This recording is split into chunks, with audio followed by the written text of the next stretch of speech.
चलिए बात कर लेते हैं डोनाल्ड ट्रंप की। अमेरिका संसद पर हुए हमले के बाद अब सीनेट में ट्रंप के खिलाफ महाभियोग का प्रस्ताव पेश कर दिया गया है, जिसके बाद अब सदन में चर्चा और वोटिंग की कार्रवाई होनी बाकी है। लेकिन इस राह में बहुत सारे रोड़े हैं। रिपोर्ट देखिए आप।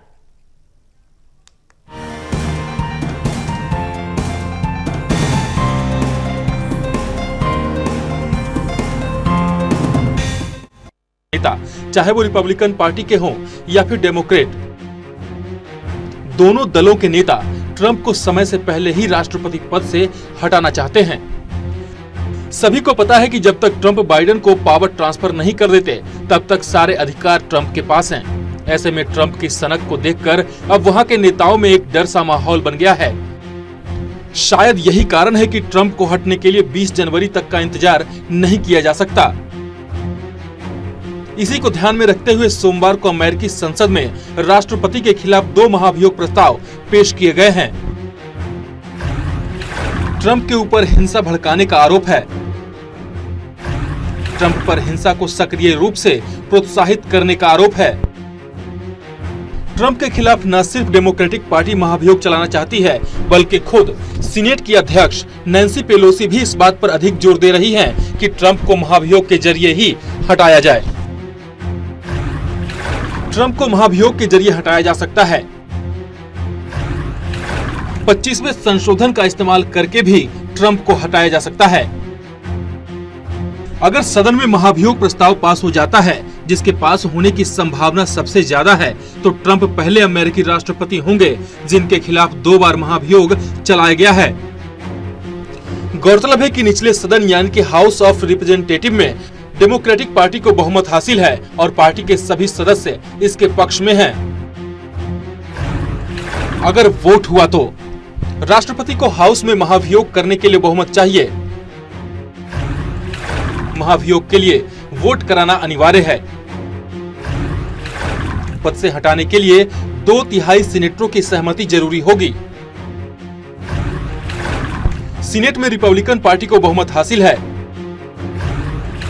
रिपब्लिकन पार्टी के सदस्यों को ट्रंप के खिलाफ वोट करना जरूरी है। हाउस में डेमोक्रेटिक पार्टी के पास बहुमत है। बहुमत होने के कारण महाभियोग में कोई बाधा नहीं आएगी। ऐसा भी संभव है कि रिपब्लिकन पार्टी के कुछ सदस्य भी इसके पक्ष में वोट कर सकते हैं। आपको बता दें कि पिछली बार जब राष्ट्रपति के खिलाफ महाभियोग लाया गया था, तो इस प्रक्रिया में महीनों का वक्त लग गया था, लेकिन इस बार समय कम होने के कारण सब कुछ इसी हफ्ते पूरा करना होगा। लिहाजा महाभियोग पर जल्द चर्चा और वोटिंग की उम्मीद की जा रही है। क्यों हुआ संसद पर हमला?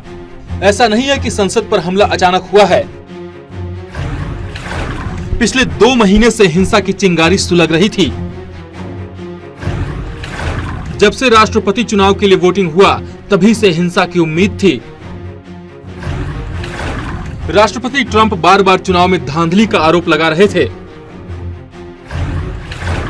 नतीजा बाइडेन के पक्ष में आने पर भी नहीं मान रहे थे ट्रंप। सत्ता हस्तांतरित करने के लिए ट्रंप तैयार नहीं थे। अमेरिकी संसद पर हुए हमले से रिपब्लिकन पार्टी के नेता और सदस्य नाराज जरूर हैं, लेकिन इस बात की संभावना कम है कि वो ट्रंप के खिलाफ वोट करेंगे। इसके पीछे रिपब्लिकन पार्टी के नेताओं का तर्क है कि ट्रंप के पास बहुत कम समय है। ऐसे में महाभियोग चलाने का कोई मतलब नहीं बनता है। हालांकि इक्का दुक्का सदस्य ही हैं जो ट्रंप के खिलाफ महाभियोग प्रस्ताव के पक्ष में वोट कर सकते हैं। खैर जो भी हो, लेकिन अब ये देखना काफी अहम होगा कि ट्रंप के खिलाफ लाया जा रहा प्रस्ताव पास होता है या फिर ट्रंप अपना कार्यकाल पूरा कर लेंगे, जिसकी संभावना ज्यादा लग रही है। Special desk, total news.